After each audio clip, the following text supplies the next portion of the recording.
Chers téléspectateurs, téléspectatrices, élèves, bonjour, bonsoir. Vous êtes sur la télévision Quisqueya, chaîne 14, Digital Câble 65, à l'heure de votre émission Télééducation.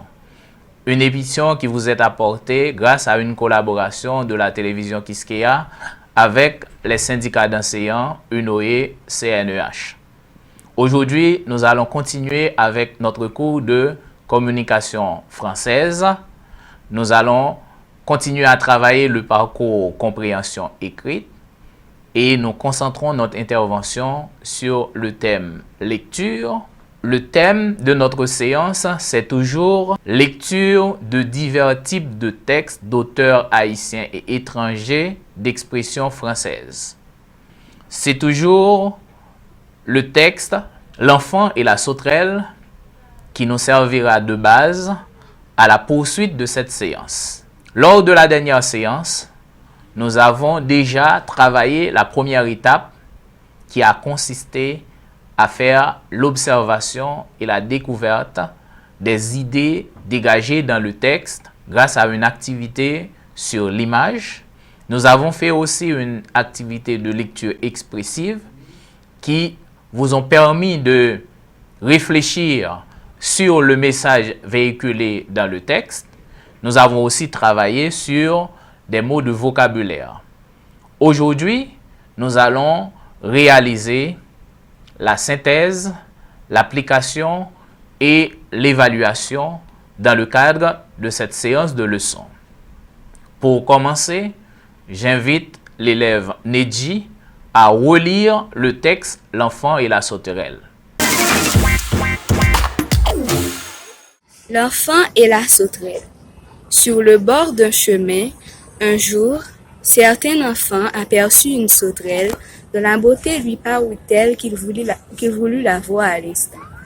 Aussitôt, il se précipite sur l'animal qui part un bond les vite, et agit trop brusquement, le drôle sent qu'il a fait une faute. Il faut la réparer, s'y prenant autrement. Il allonge le bras, avance doucement. Il allait s'en saisir, mais l'animal qui saute évite son poursuivant.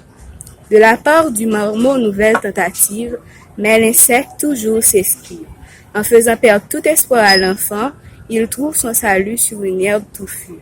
Celui-ci, fâché, l'ayant perdu de vue, reprend tristement son chemin. Nous poursuivons ainsi des biens imaginaires. Hélas, nous nous flattons en vain de réaliser nos chimères. À nos illusions, le temps vient mettre fin. Jules 1100. Voilà. Comme nous le savons déjà, ce texte parle d'un enfant qui poursuit un bien imaginaire qui était d'attraper une sauterelle et à plusieurs reprises, il a tenté de l'attraper, mais en vain, jusqu'à ce qu'il perde tout espoir de rattraper la sauterelle. Aujourd'hui, nous allons travailler sur la structure des différents types de textes.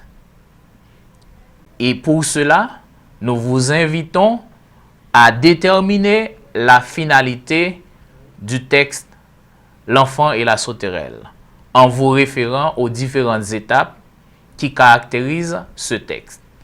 Déterminez la finalité du texte L'enfant et la sauterelle en vous référant aux différentes étapes qui caractérisent ce texte.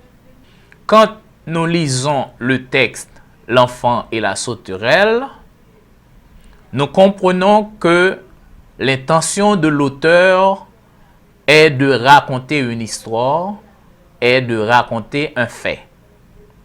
Donc, on peut dire que le texte L'enfant et la sauterelle est un texte narratif. Parce que l'intention de l'auteur, c'était de nous raconter une histoire. Maintenant, si dans un texte narratif, on raconte toujours une histoire, la manière de raconter l'histoire sera différente selon le point de vue, selon la structure utilisée par le narrateur. Donc, quand on parle de la manière de raconter une histoire, on veut parler du récit.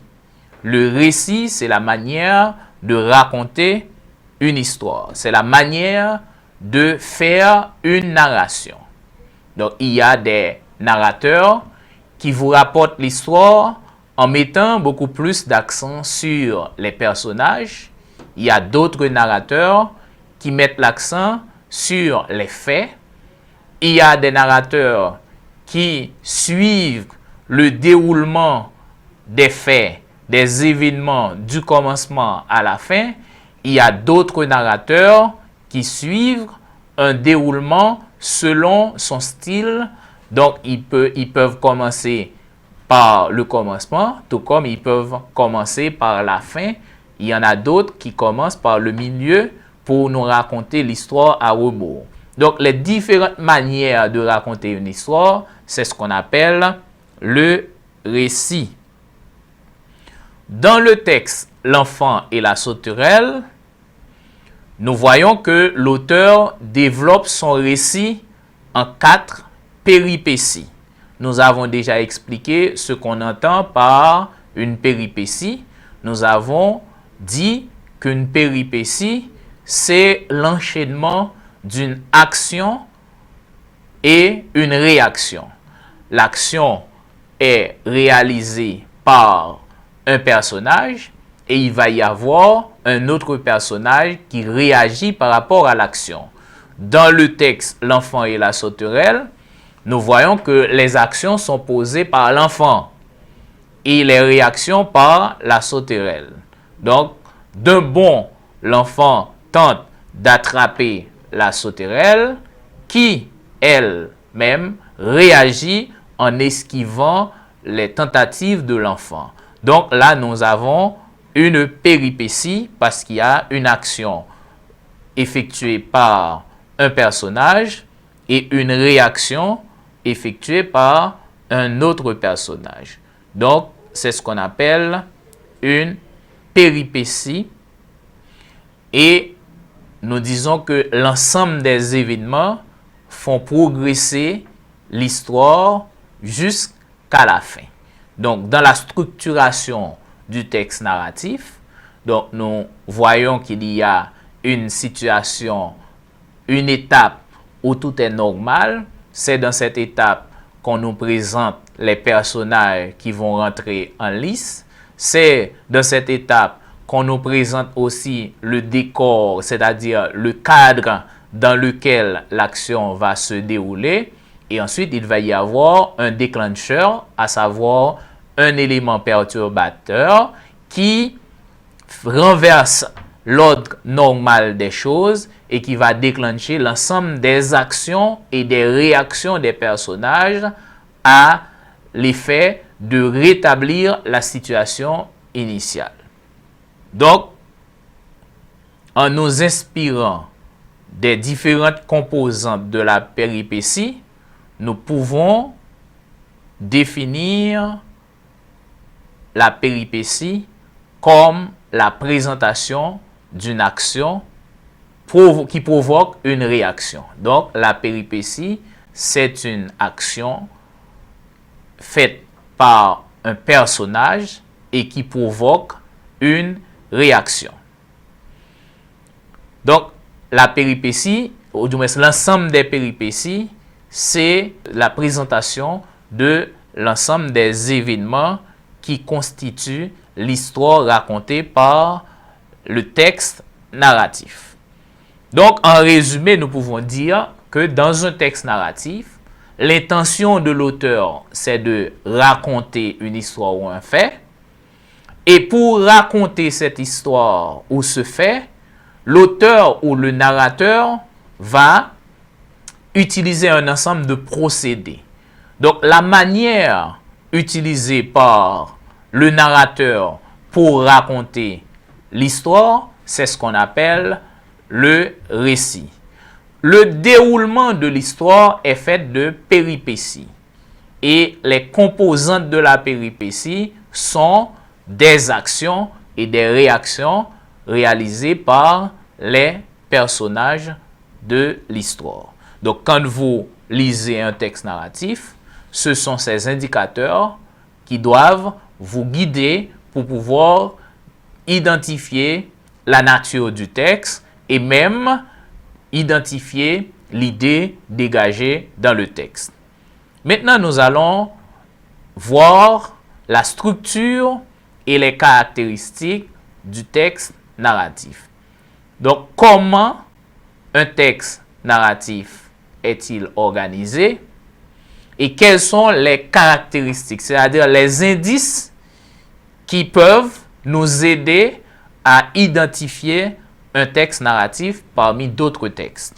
Donc, comme nous venons de le dire, un texte narratif est l'organisation d'une suite d'événements qui s'enchaînent dans le temps et dans l'espace suivant un certain ordre. Donc, ce que nous venons d'expliquer nous permet de définir le texte narratif ainsi. Une suite d'événements qui s'enchaînent dans le temps et dans l'espace selon un certain ordre. Donc, le texte narratif peut relater des faits réels lorsque c'est réellement produit dans le vécu d'une société, d'une personne ou dans un espace donné. Donc, quand le texte raconte une histoire vraie, on dit que le texte narratif rapporte des faits réels. Par exemple, dans les romans réalistes, par exemple, même lorsqu'il y a un peu d'imaginaire, mais le plus souvent, ces romans relatent des faits réels.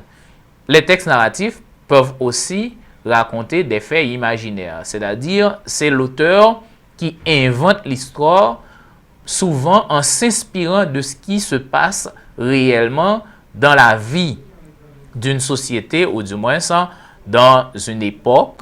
Donc l'auteur peut imaginer une histoire, mais en s'inspirant toujours de la réalité. Maintenant, quels sont les indices qui caractérisent le texte narratif? Nous avons dit qu'il y a au moins 3 indices qui peuvent nous aider à reconnaître un texte narratif. Il y a d'abord les indices de lieu et de temps, ensuite l'action et ensuite les personnages. C'est pourquoi quand on étudie un texte narratif, quand on cherche à comprendre un texte narratif, il faut repérer des indices dans le texte qui nous permettent de pouvoir identifier les actions et ensuite les personnages. On peut se concentrer sur l'action. À ce moment-là, on dit qu'on est dans le schéma canonique. Tout comme on peut se concentrer sur les personnages. À ce moment, on dit qu'on est dans le schéma actantiel. Mais revenons aux premiers indices, à savoir les indices de temps et de lieu. Donc, le récit, c'est-à-dire la manière de raconter l'histoire, le récit, situe l'histoire toujours dans un lieu. Donc, quand on veut raconter une histoire, on va toujours circonscrire cette histoire dans un lieu. Par exemple, dans le texte L'enfant et la sauterelle, le lieu où se déroule l'histoire, c'est bien sur le bord d'un chemin. Un autre auteur, un autre narrateur peut situer son histoire, par exemple, à la maison. Un autre narrateur peut situer son histoire dans la forêt. Par exemple, si vous lisez le texte Le Petit Chaperon Rouge, donc l'histoire se déroule dans la forêt. Donc, il y a toujours un lieu dans lequel on fait dérouler l'histoire. Tout comme l'histoire est toujours circonscrite dans le temps. Un jour, un matin, une fois. Et au point de vue de la conjugaison, les temps forts de la narration, les temps verbaux le plus utilisé dans la narration, c'est le passé simple pour rapporter des faits ou des actions qui n'ont pas duré, ou du moins qui marquent la ponctualité, et l'imparfait pour les actions qui marquent une certaine durée en se produisant. Par exemple, quand on nous présente le décor, le lieu dans lequel l'histoire va se dérouler, eh bien, on va utiliser l'imparfait parce que l'imparfait, c'est le temps de la description.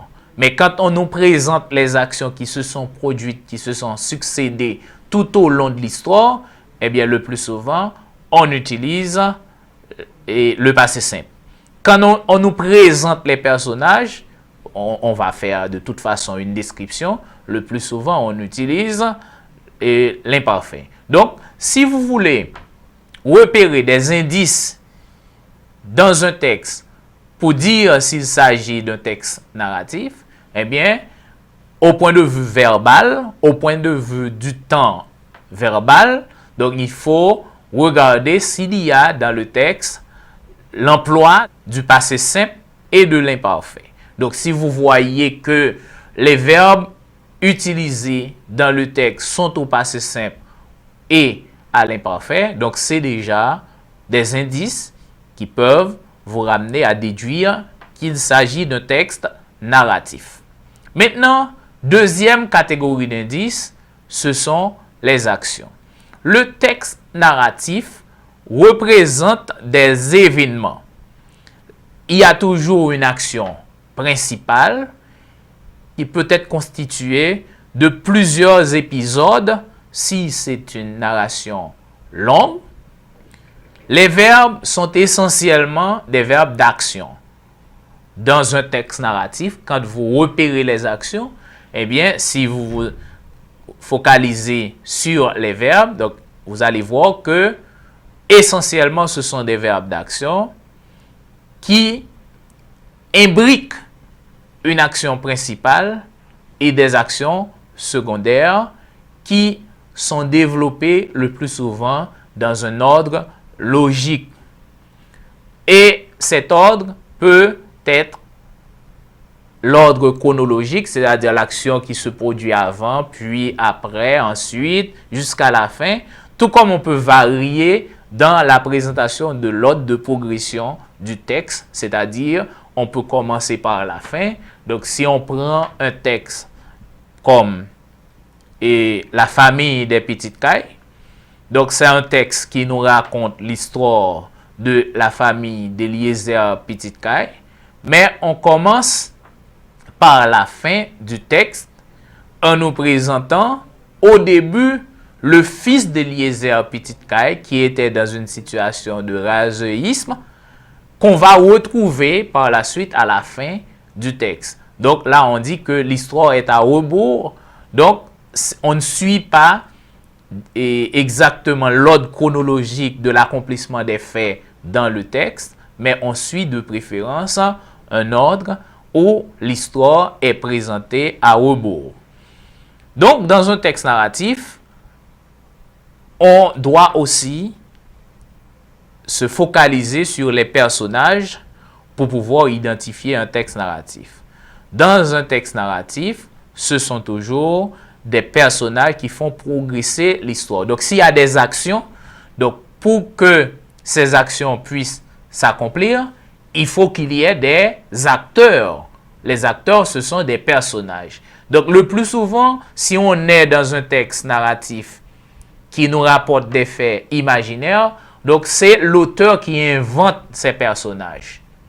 Mais ces personnages peuvent représenter un prototype de la réalité. Par exemple, un mari jaloux.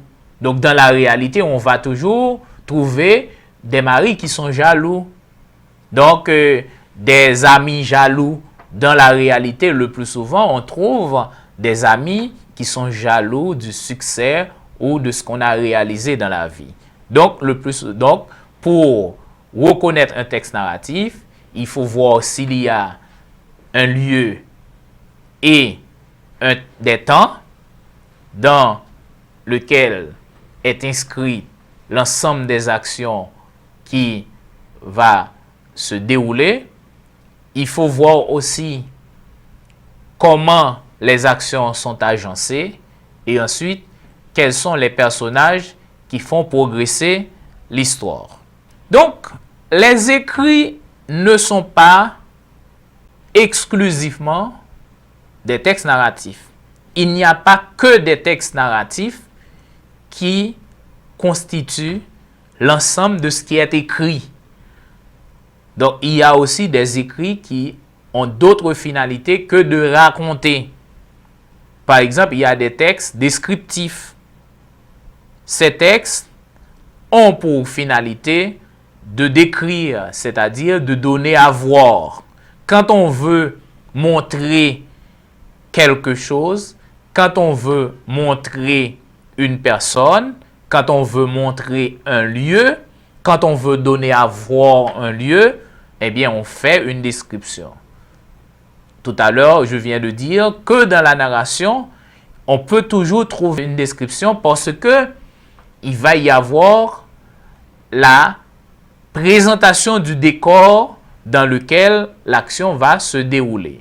Donc, quand on veut présenter le décor dans un texte narratif, donc on fait une description.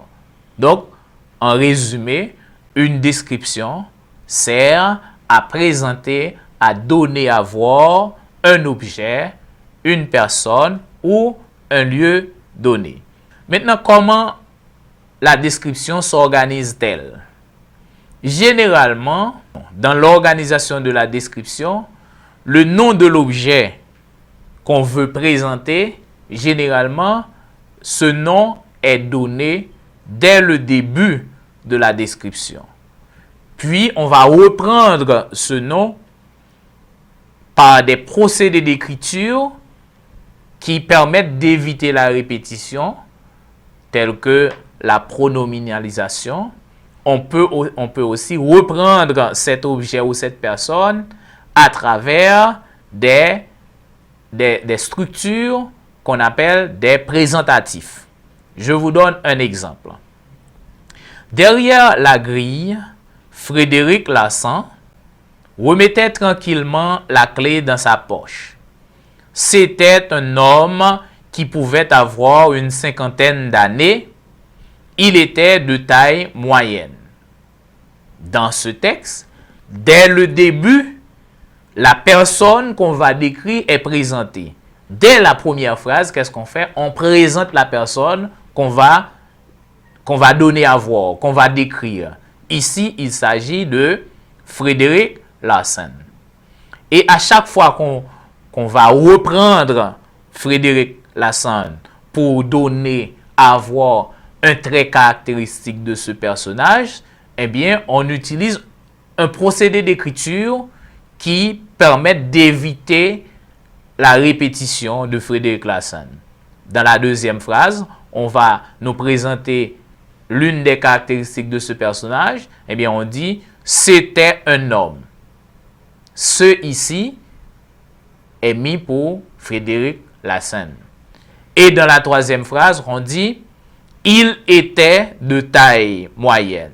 C'était un homme, c'est un présentatif, alors que « il », c'est la pronominalisation de Frédéric.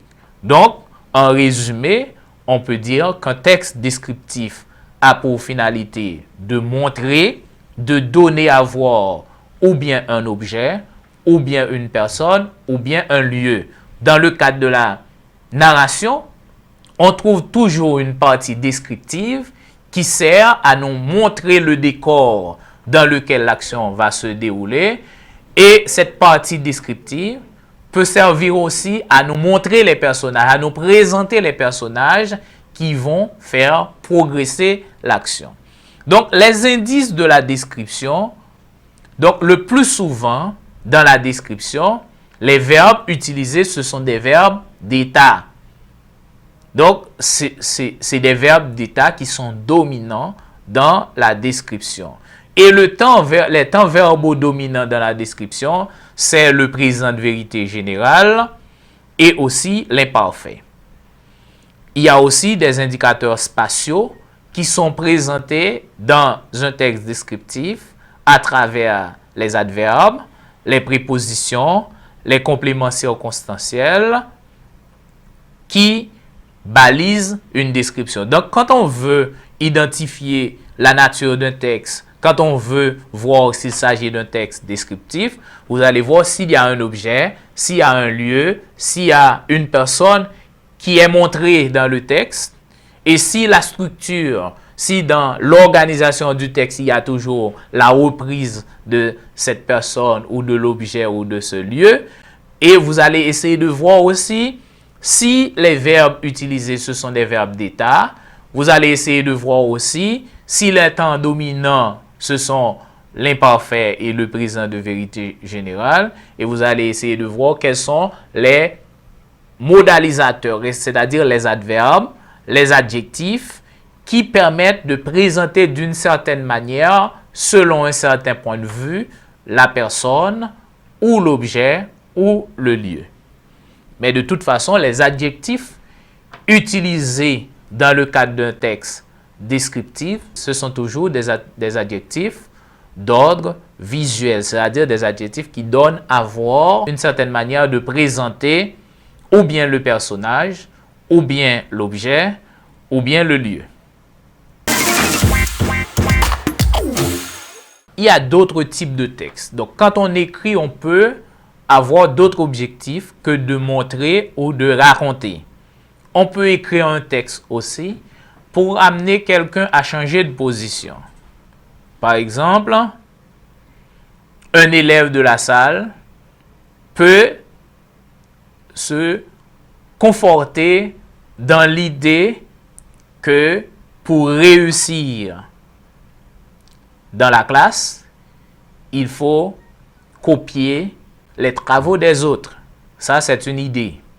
Donc, pour amener cet élève à changer de point de vue par rapport à la réussite, donc on peut développer d'autres idées, on peut venir avec des arguments pour amener quelqu'un à changer d'idée. Par exemple, si un autre élève arrive à l'amener à changer d'idée sur la manière de réussir, s'il y a un autre élève qui arrive à le faire comprendre, à le faire accepter que pour réussir, il ne faut pas copier les travaux des autres, mais plutôt il faut travailler, il faut appliquer les principes qui sont édictés pour pouvoir réussir. Il faut travailler dur. Donc à ce moment, on l'amène à changer de position. Donc ici, on n'a pas affaire à un texte narratif, on n'a pas non plus affaire à un texte descriptif, mais plutôt à un texte argumentatif. La finalité du texte argumentatif, c'est de chercher, ou du moins, c'est de chercher à convaincre ou à persuader. Mais de toute façon, que l'on cherche à convaincre, que l'on cherche à persuader, la finalité, c'est d'amener à changer de position. On dit convaincre, c'est lorsqu'on amène quelqu'un à changer de position en interpellant sa raison, ses facultés de calculer, de fonder sa position sur des calculs, sur des logiques. Donc, quand on amène quelqu'un à changer de position sur une base logique, sur la base de calcul, donc on dit que on arrive à convaincre la personne. Mais on peut amener quelqu'un à changer de position sans interpeller sa raison, c'est-à-dire sa capacité logique. On peut amener quelqu'un à changer de position en interpellant de préférence son émotion. Donc, quand on amène quelqu'un à changer de position en interpellant son émotion, on ne cherche pas à le convaincre, mais plutôt à le persuader. Donc, quand on fait changer de position par la peur, ou par la joie, ou par l'envie, donc là, on persuade la personne, on n'arrive pas à le convaincre, mais on l'a persuadé de changer de position.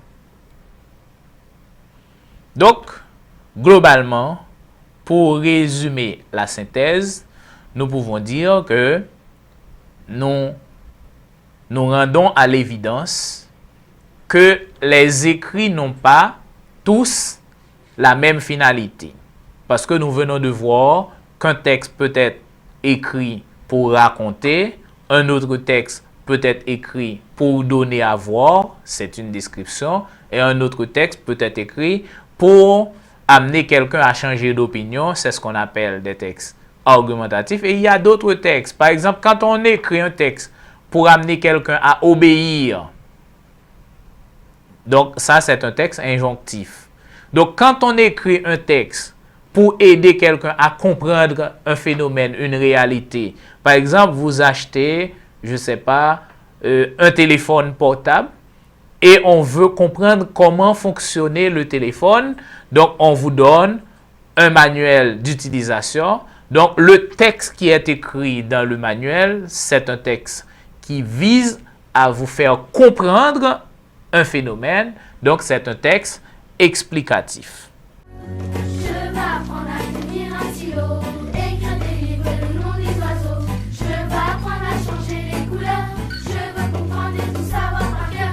Je vais apprendre à nager sans ceinture. Je veux connaître les coutumes, les cultures. Sur la map monde d'ici et maintenant. Je veux apprendre conjuguer au présent. Je veux apprendre. Je veux apprendre. Je veux apprendre. Je veux apprendre. Maintenant, nous allons passer à la phase d'application. Nous venons de faire la synthèse sur la manière de reconnaître, d'identifier les textes et voir comment les analyser, comment les comprendre, comment identifier l'idée, comment repérer l'idée dégagée dans des textes de divers types, que ce soit des textes d'auteurs haïtiens ou des textes d'auteurs étrangers d'expression française. Maintenant, nous allons essayer d'appliquer ce que nous venons d'apprendre sur les différents types de textes. Et pour commencer l'application, je vous propose plusieurs textes d'auteurs différents. Je vous propose 3 textes d'auteurs différents. Vous allez les lire rapidement et vous allez identifier parmi ces textes lequel est de type narratif. Je reprends pour vous la consigne. Voici plusieurs textes d'auteurs différents. Lisez-les et identifiez parmi ces textes celui qui est un texte narratif.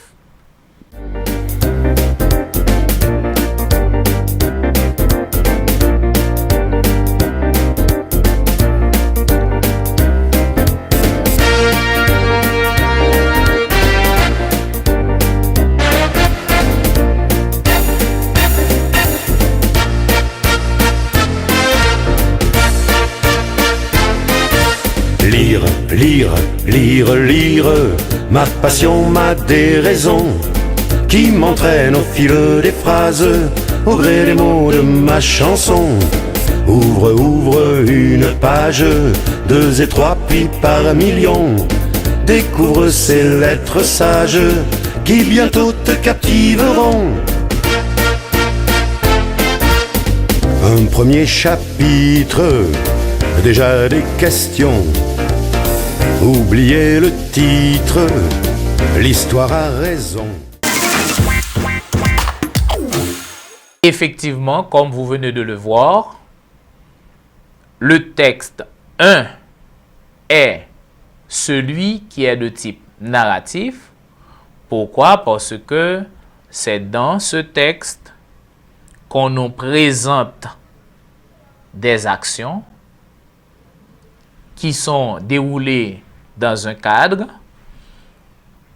qui sont réalisés par des personnages, et le temps dominant du texte 1, c'est le passé simple, et il y a aussi l'emploi de l'imparfait dans ce texte. Donc, c'est le texte 1 qui est un texte narratif. Maintenant, procédons à l'évaluation. Là, je vous propose plusieurs textes. Donc, vous allez dans un premier temps identifier l'idée principale qui est développée dans chacun de ces textes. Et ensuite, vous allez préciser la nature de chacun de ces textes. Quand je dis préciser la nature de ces textes, c'est-à-dire vous allez dire s'il s'agit d'un texte narratif, argumentatif ou descriptif.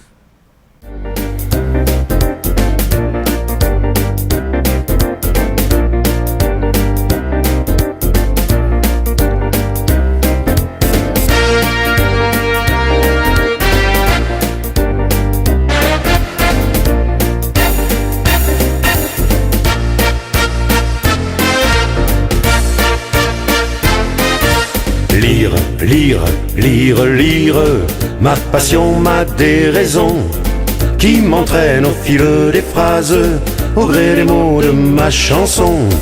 Ouvre, ouvre une page, 2 et 3 puis par million. Découvre ces lettres sages qui bientôt te captiveront.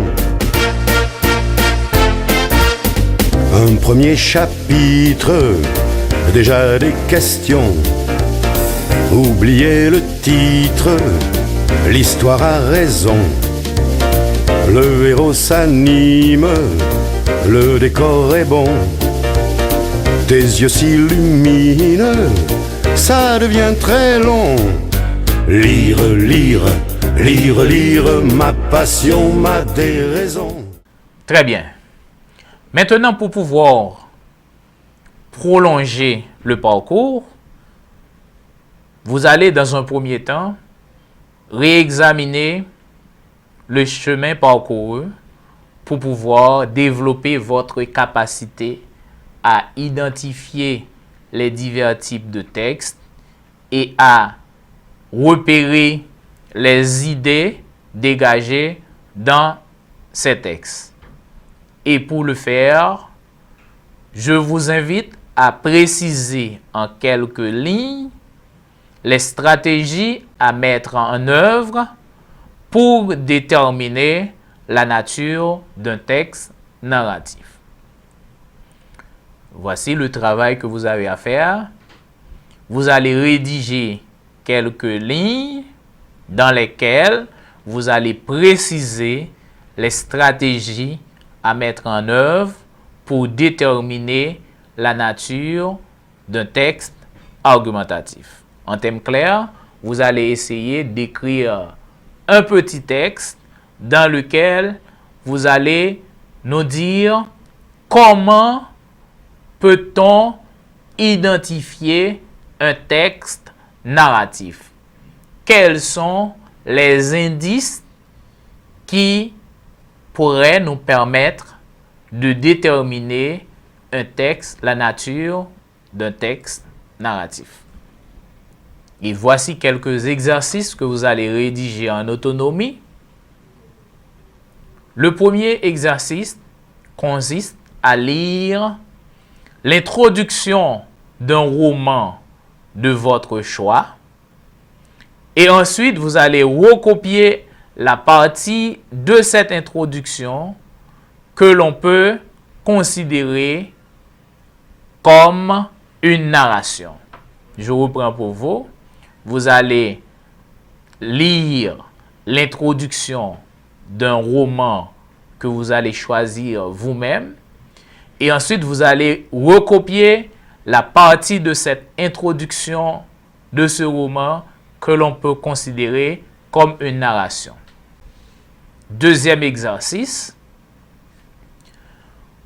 Toujours à propos de ce roman, vous allez, à propos de cette introduction, vous allez tout simplement d'identifier quelle est la partie de cette introduction qui est une description. Toujours après la lecture de ce roman, vous allez identifier quelle est la partie de cette introduction qui est une description. Et pour terminer, donc vous allez préciser l'idée qui est dégagée dans chaque partie. Donc vous venez de lire une introduction d'un roman. Vous venez de voir qu'il y a une partie de cette introduction qu'on peut considérer comme une narration et une autre partie comme une description.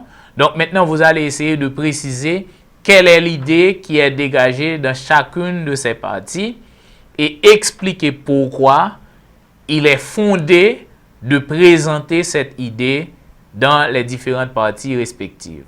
Donc l'idée présentée dans la partie que vous allez considérer comme la description, vous allez nous dire pourquoi il est fondé que cette idée soit présentée dans cette partie descriptive et pourquoi l'autre idée que vous allez retrouver, pourquoi est-il fondé de présenter cette idée dans la partie narrative. Chers élèves, chers téléspectateurs, ici prend fin la deuxième séquence de la leçon sur la lecture des textes de type différent d'auteurs haïtiens et étrangers. Nous espérons que cette contribution vous a aidé à pouvoir mieux affronter la lecture des différents types de textes et nous vous donnons rendez-vous à une autre émission.